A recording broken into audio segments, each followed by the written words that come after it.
ตอนนี้เฮาย่านแห้งตอนนี้ฮะนี่บ่อน้ำตกตาลใหญ่นี่โอ้เบิ่งสิลองลงก่อนเพราะว่าหมูเคยลงเก็บเพื่อน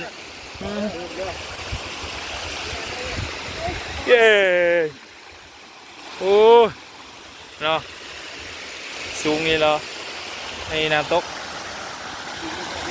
ใหญ่โทรศัพท์ตกกะแล้วเลยอ๋อ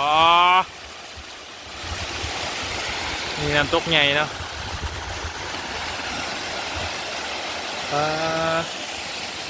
เสียวก็ เสียวเติบขาสั่นแล้ว